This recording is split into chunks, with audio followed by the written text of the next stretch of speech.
Why was Ehud able to kill Eglon, king of Moab, so easily? This is the question that we seek to answer today as we continue our verse-by-verse study of the book of Judges on Walking Through the Bible.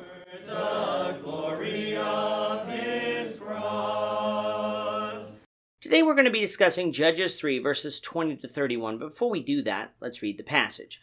If you have a Bible with you, turn to Judges 3, verse 20. But if you don't have a Bible, don't worry. Just follow along with us on the screen.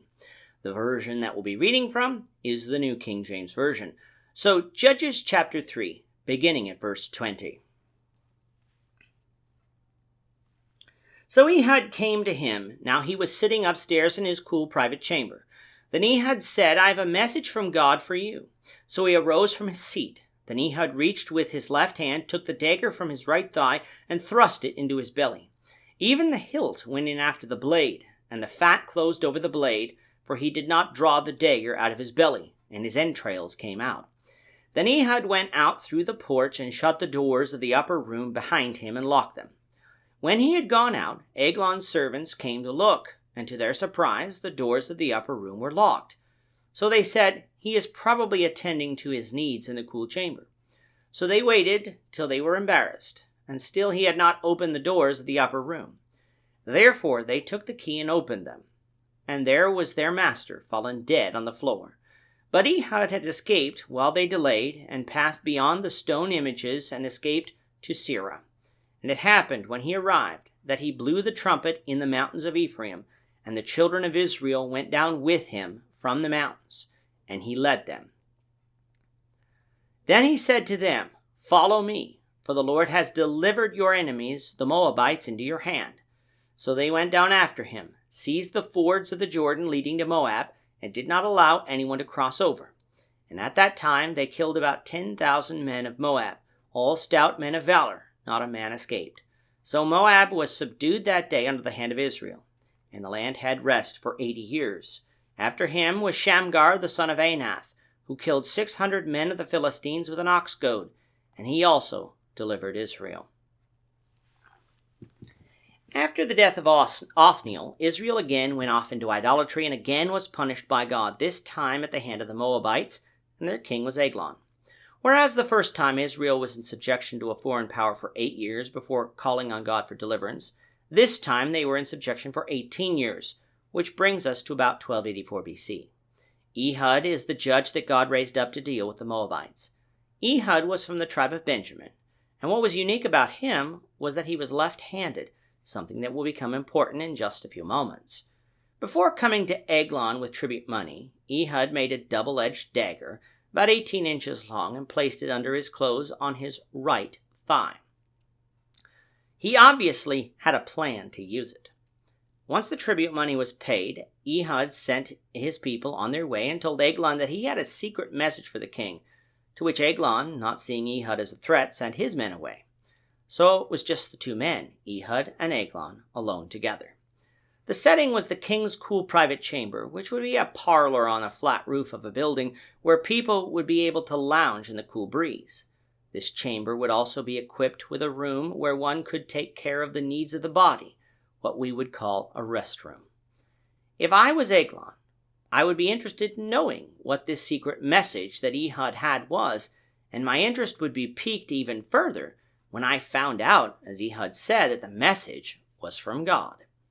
In a show of respect for what such a message would be, Eglon arose from his seat, after which Ehud drew the dagger from his right thigh using his left hand, and then plunged it into the belly of Eglon. With the dagger's length being so long, and Eglon being so fat, even the hilt of the dagger went in after the blade. The fat of Eglon then closed over the blade, for Ehud didn't draw the blade out. The damage, though, caused Eglon's entrails to come out, with the entrails, of course, being the intestines and all that was in them.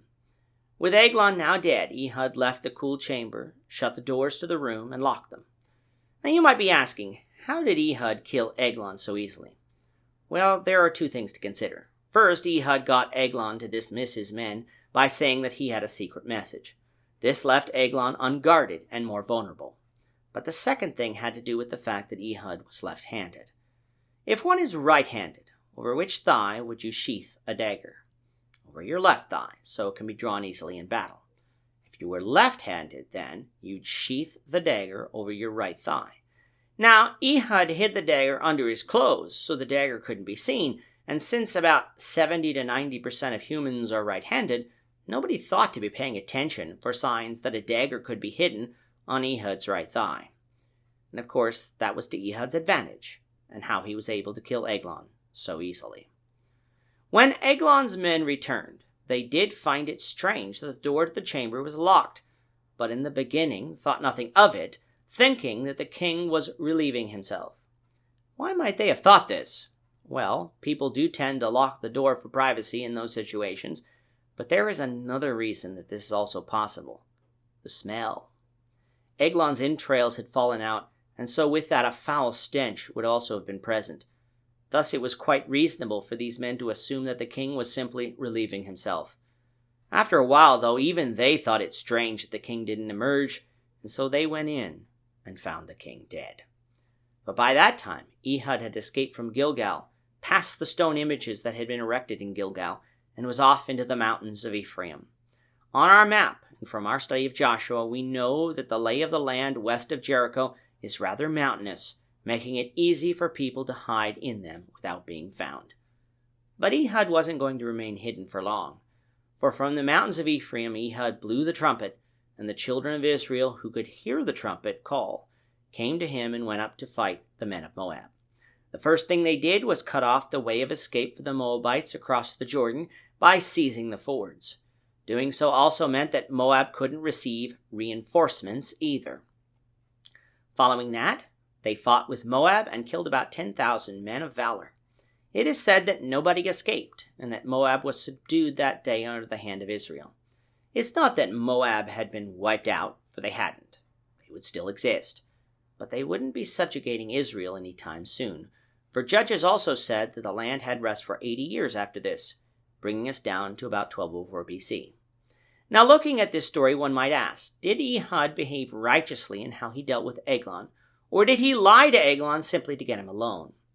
The reason this question is sometimes asked is because we don't read of God instructing Ehud to kill Eglon, nor do we have God giving Ehud any type of message. And while that is true, God did raise up Ehud as a judge here, and he did deliver Moab into Israel's hands. Would he have done so had Ehud acted so wickedly here? You see, Ehud wasn't a private citizen. He was a judge that God raised up. He thus had God's authority to bring justice, which is what Ehud did. The message that God had for Eglon, your life is over, and Moab's subjugation of Israel is over as well. So in this, Ehud did right and delivered Israel out of the hand of Moab. Let's not take from this story, though, that God allows private citizens to take revenge on another, for he doesn't do that, and he didn't do so here in Judges 3. Verse 31 tells us that after the 80-year period of rest after Ehud, that Israel again went after idols, something chapter 4 will expand further upon. This time, God used the Philistines to punish Israel, though that punishment appears to have been limited to the southern part of Israel, a fact that will be evident from chapter 4. After a period of time, God raised up Shamgar as Israel's judge and deliverer, and he killed 600 Philistines with an ox goad, also known as a cattle prod. And that's all we're told about Shamgar and what he did. How long the Philistines afflicted Israel before Shamgar was raised up, we're not entirely sure, but given the events of chapter 4, which verse 31 of chapter 3 partially overlaps with, we can safely assume the events at the end of chapter 3 bring our timeline to about 1200 BC. With that, our time is up for today. The Lord willing, we hope you'll join us for tomorrow's discussion of Judges chapter 4, verses 1 to 10, as we continue our walk through the Bible, one verse at a time. Thank you for watching today's episode. We hope that you found it edifying and ask that you not only subscribe to our channel and podcast, but that you like and share this episode among your friends, so that the saving gospel of Jesus Christ can go out to the whole world.